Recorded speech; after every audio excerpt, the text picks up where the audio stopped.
इतिहास रचला याने, काही खास दिलं हो याने.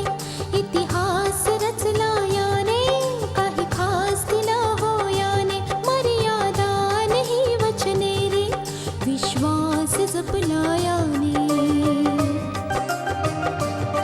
सप्तपदीने दिलेला हा उपहार रे, माझा शृंगार रे हा, माझा शृंगार रे, माझा शृंगार रे हा, माझा शृंगार रे. मंगळसूत्र, मंगळसूत्र, मंगळसूत्र, मंगळसूत्र, मंगळसूत्र, मंगळसूत्र, मंगळसूत्र, मंगळसूत्र.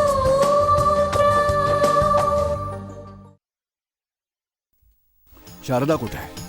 त्या तर मंदिरात गेलेत. आज ना कोणता सण आहे ना काही विशेष आहे. मी जेव्हा म्हंटल की मी सुद्धा येते तर त्या सरळ येऊ नकोस असं म्हणाले. मला फक्त तिचं सुख हवंय, सुख.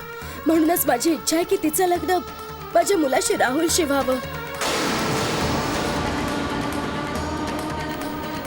जेव्हा जेव्हा मला ती मुलगी दिसते तेव्हा तिच्यात मला माझ्या स्वर्गवासी मुलाची सावली दिसत राहते.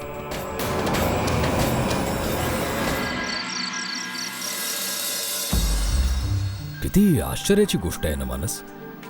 राकेशचे वडील स्वतः एक एसडीएम आहेत, पण राकेशच्या मृत्यूनंतर त्यांनी ही गोष्ट तिथेच संपू दिली. आणि इथे रितिका त्याची विधवा बायको आजही या प्रयत्नात आहे की राकेशला निरपराध सिद्ध करून त्याच्या माथ्यावर लागलेला कलंक पुसून टाकू शकेल. कारण रितिका आजही राकेशची खूप आठवण काढते डॅड. राकेशच्या आठवणी आजही तिच्या मनात जिवंत आहेत. हो बाळा, जेव्हा आपलं माणूस सोडून निघून जातं तेव्हा फक्त त्याच्या आठवणीच आपला आधार होत असतात. बाळा, तू जरा चिंतेत आहेस का या गोष्टीमुळे? मी? डॅड, मला कशाला चिंता वाटेल? डॅड, हा तर रितिकाचा चांगुलपणा आहे. तिची निष्ठा आहे, तिच्या भावना आहेत. म्हणूनच मी वचन दिलंय तिला डॅड. रितिकाला मी वचन दिलंय डॅड की जीवनातल्या प्रत्येक पावलावर मी तिला साथ देईन. शाबास, दॅट्स लाईक माय सन.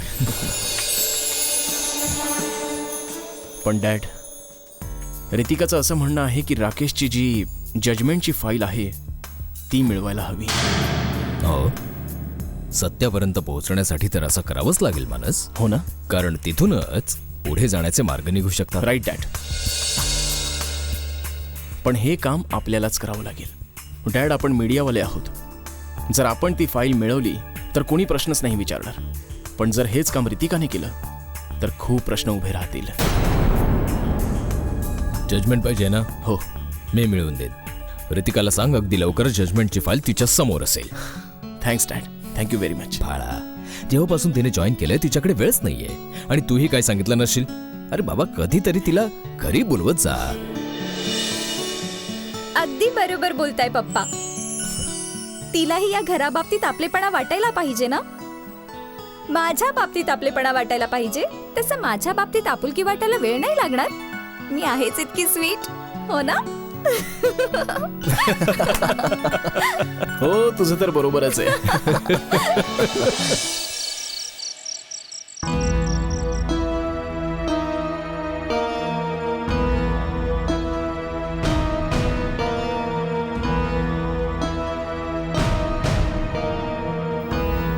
काय झालं शारदा? जेव्हापासून देवळातून परत आलीस गप्प गप्प दिसतेस. काय झालंय? काहीतरी असं समजलंय आज की खरं तर मी देवळात कुणाला तरी भेटायला गेले होते. कोणाला भेटायला गेली होतीस? ते राकेशच्या मम्मी निलिमांना. राकेशची मम्मी निलिमा, काय म्हणणं आहे त्यांचं?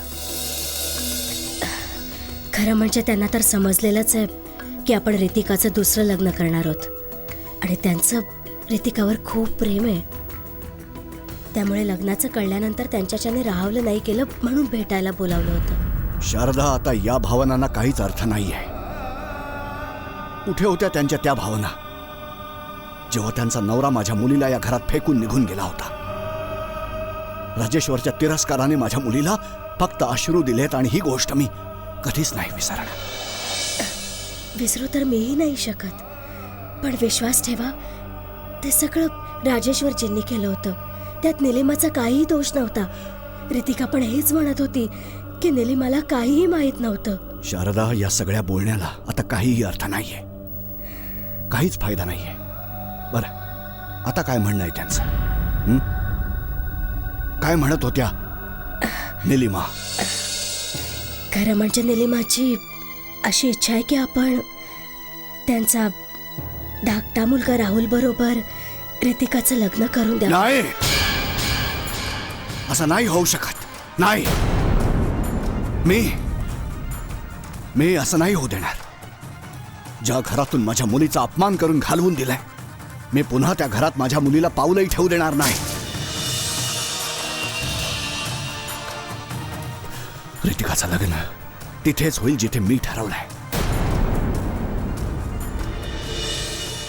राहिला प्रश्न राजेश्वरचा, त्याला तर मी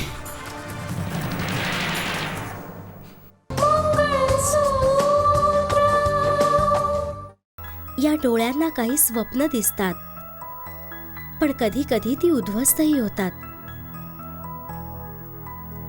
ज्या दिवशी दीदीचं लग्न झालं होतं, मी राहुलला पहिल्यांदा भेटले होते.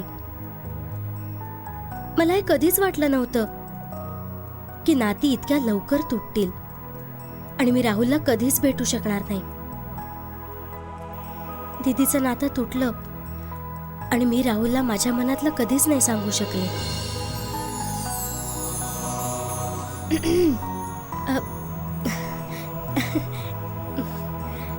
ये ना दीदी.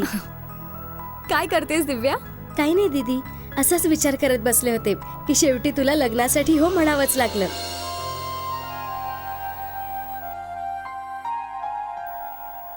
आणि ज्या दिवशी तुझं लग्न होईल त्या दिवशी मी खूप नाचेन. हो, शिवाय सर्वात जास्त खोड्या तर तूच काढतेस. तुला आठवते माझ्या लग्नामध्ये राकेश आणि राहुलला किती सतावलं होतंस तू, हो ना?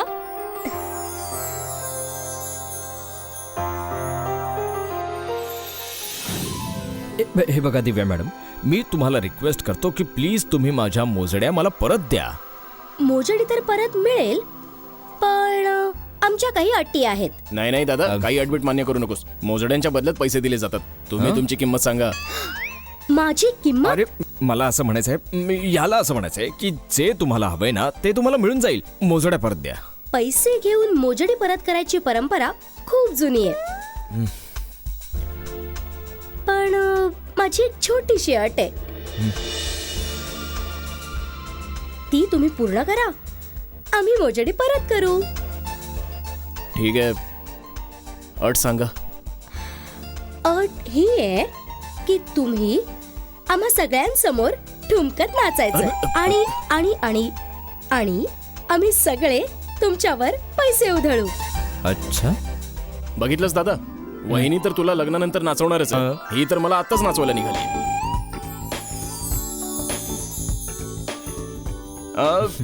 ठीक आहे, अट मान्य आहे, पण माझी एक अट आहे, आणि ती ही आहे की तुम्ही माझ्यासोबत ठुमकत नाचायचं. हा. ए मिस्टर, एक्सक्यूज मी तुमचा मिस्टर नाहीये. माझा भाऊ तुमच्या दीदीचा मिस्टर झालेला आहे आणि मी यांचा धाकटा भाऊ आहे. म्हणजे त्या नात्याने तुम्ही मला जीजू म्हणू शकता. ओ, हे तोंड आणि अन्नावी अप्सरा. वाह, या तर स्वतःला अप्सरा समजतात. खूप छान वाटेल हा, जेव्हा जेव्हा भेटू मी, तुम्ही आणि तिसरं कोणीही नाही. मला हे म्हणायचं होतं की मी तुम्हाला जीजू म्हणू शक्यच नाही. ते तर म्हणावंच लागेल. असं का? मग म्हणायला लावूनच दाखवा.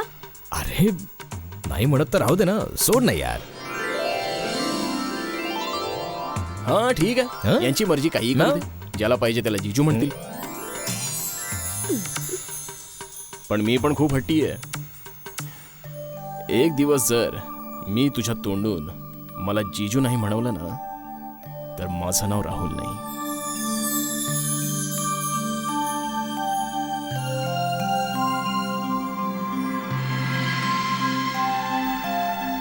तुला वाटतं की मी तुला जिजू असं म्हणावं, पण खरं सांगायचं तर माझ्या मनात तुझी जागा काही वेगळीच आहे.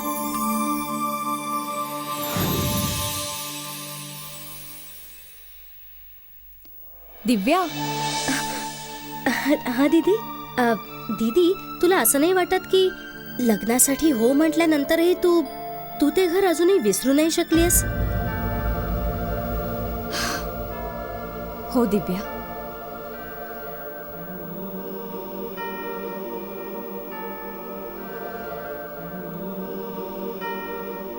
मी हे दुसरं लग्न मम्मी पप्पांच्या इच्छेखातर करते.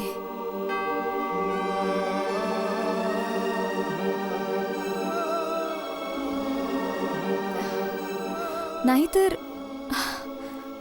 मी ज्या घरची सून होते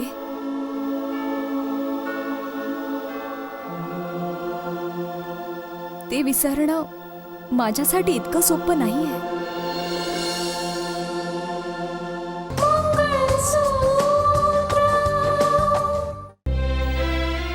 ते विसरणं माझ्यासाठी इतकं सोपं नाहीये.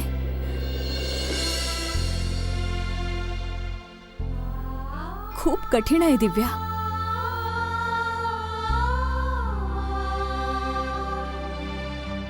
त्या घराने मला खूप काही दिलंय, अमर्याद प्रेम दिलंय मला.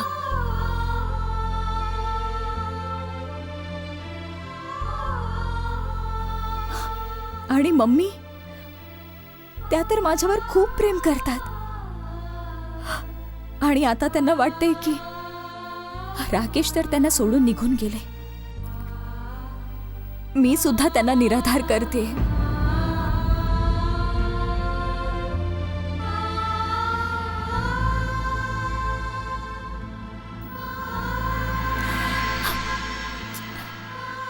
काय काय हेच एका सुनेचं कर्तव्य असतं? असा विचार नको करूस दीदी. कालपर्यंत तर त्या तुला खूप मानत होत्या, कारण तू त्यांच्या खूप जवळ होतीस. पण जेव्हा अंतर वाढतं ना दीदी, तेव्हा नाती आपोआपच कमजोर होऊन तुटत असतात.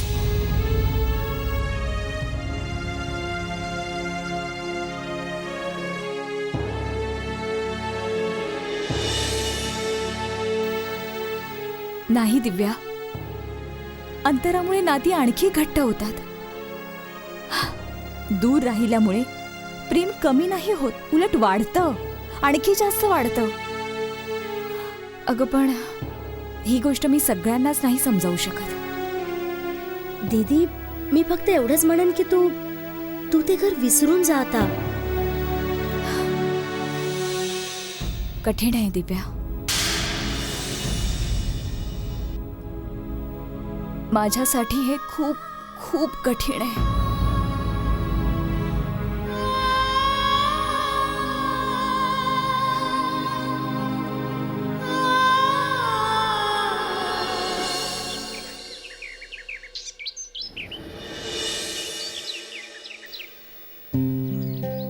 अरे डॅड आलेच नाहीत अजून.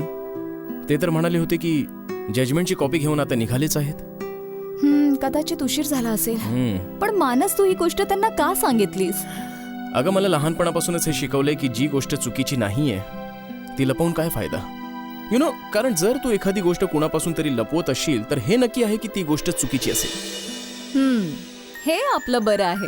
कोणती गोष्ट बरोबर आहे, कोणती गोष्ट चूक आहे हे जाणून घ्यायचा हा सर्वात चांगला मार्ग आहे. यासाठी मी माझ्या डॅड पासून काहीही लपवत नाही. आणि त्यांचं म्हणणं आहे की राकेशचं सत्य जगासमोर यायलाच पाहिजे. येस, थँक्यू सो मच मानस. वेलकम. अच्छा सांग की तू इथून घरी चालली आहेस की ऑफिसला चालली आहेस? आता तरी ऑफिसलाच चालले. अरे खूप कामं पेंडिंग आहेत म्हणून ते क्लिअर करणं फार गरजेचं आहे. का Okay. विचारतोयस पण तू हे? नाही मी नाही, डॅड हे म्हणत होते की जेव्हापासून तू कलेक्टर बनली आहेस तू तर घरी येणं जाणंच कमी केलंयस. काय करू मानस, सर्वात आधी मला माझ्या कामाकडे लक्ष द्यायला पाहिजे ना. पण माझ्यातर्फे तू डॅडींना सॉरी म्हण ना प्लीज. वेल सॉरी मी का म्हणू, तू आज संध्याकाळी ऑफिस नंतर घरी ये, आम्हा सगळ्यांबरोबर जेव आणि डॅडना सॉरी ही म्हण. ओके मानस, मी नक्की येईन जेवायला, पण आज नाही, आज खूप काम आहे. ठीक आहे, काही हरकत नाही. ती जजमेंटची कॉपी आल्यावर मी तुला कॉन्टॅक्ट करतो. हो, मी आता निघते, आपण नंतर बोलूया. ओके ठीक आहे, टेक केअर. बाय. बाय.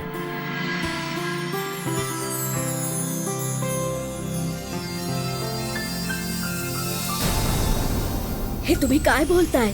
मी तुम्हाला विचारतो की अखेर हे सगळं बोलून काय उपयोग आहे? अहो, का माझ्या मुलीच्या आयुष्यात अडचणी उभ्या करताय तुम्ही लोक?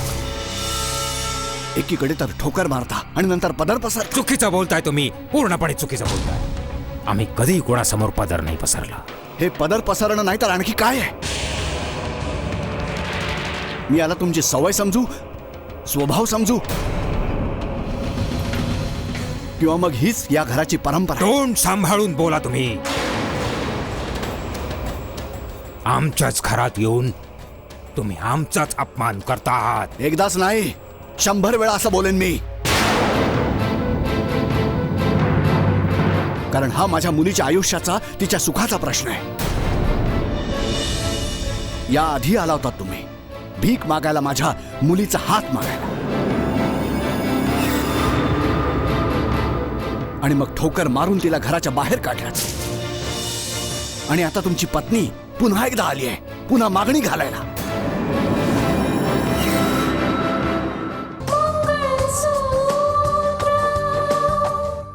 आणि आता तुमची पत्नी पुन्हा एकदा आली आहे, पुन्हा मागणी घालायला.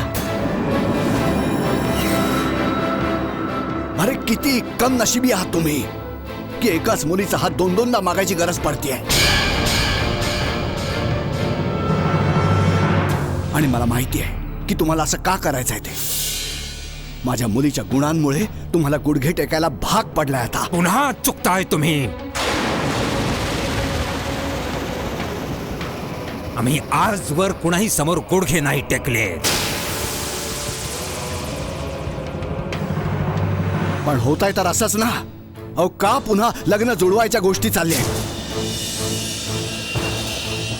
जिथे खरं तर तुम्हाला चांगलंच माहिती आहे की मी माझ्या मुलीचं लग्न दुसऱ्या मुलाशी ठरवलंय. जर तुम्हाला असं काही व्हायला नको होतं तर तुम्ही अजून डिवोर्स पेपर्सवर सह्या का नाही केल्यात? उत्तर द्या. काय सन्मान आणि स्वाभिमानाच्या बाता मारत असता तुम्ही? आता हे सगळं बोलून काही उपयोग नाहीये. ऋतिकाचं लग्न तिथेच होईल जिथे मी ठरवलंय.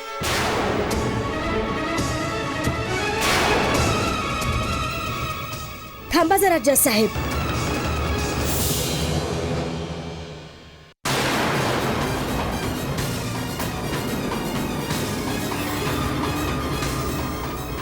तुम्ही तुमचं म्हणणं तर मांडलत, आमचं म्हणणंही ऐकून जा जरा. मला माहिती आहे की तुम्ही जज आहात, पण कायद्याबद्दल आम्हालाही माहिती आहे. तुम्ही नात्यांची भीक असं काहीतरी म्हणालात ना. मी नात्यातल्या अधिकाराविषयी बोलते जज साहेब. मला आशा आहे की जज आहात म्हणून तुम्हाला भीक आणि अधिकारामधला फरक तर समजतच असेल ना.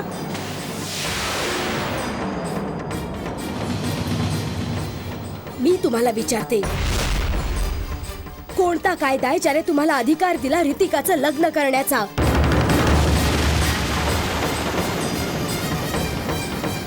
ती तुमची मुलगी आहे, ठीक आहे, पण आता ती या घरची सून सुद्धा आहे. कारण ती माझ्या मुलाच्या नावाचं मंगळसूत्र घालून माझ्या घरात आली होती. काही दिवस, काही महिने, काही वर्ष तुमच्या घरात राहिली म्हणून तुमचा तिच्यावर अधिकार नाही निर्माण होत. तुम्हाला ऋतिकाचं लग्न पुन्हा एकदा करून द्यायचंय ना? ठीक आहे, करा तुम्ही.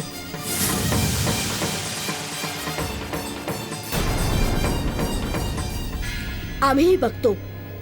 जर आमच्यात जरासाही दम असेल ना तर मग बघूयाच की तुम्ही तुमच्या मुलीचं लग्न पुन्हा कसं करून देता ते.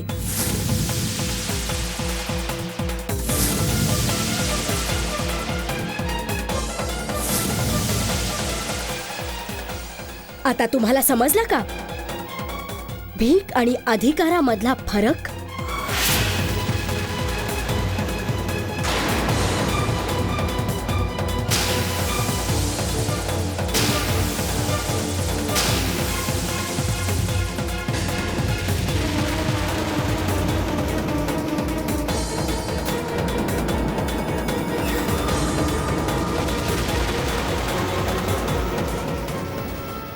झालं ना? आज तुझ्यामुळे मला काय काय ऐकून घ्यावं लागलं. बस करा आता काय तुम्ही. बस करा बस करा बस करा.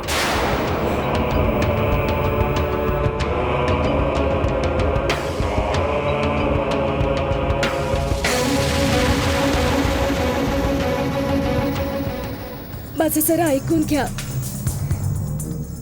हीच योग्य वेळ आहे आपापल्या अहंकारी मनाचं आत्मपरीक्षण करण्याची. खरं सांगते मी, तुम्हा दोघांच्या अहंकाराच्या अग्निकुंडात मी माझ्या घराच्या सुखाचा बळी नाही जाऊ देणार.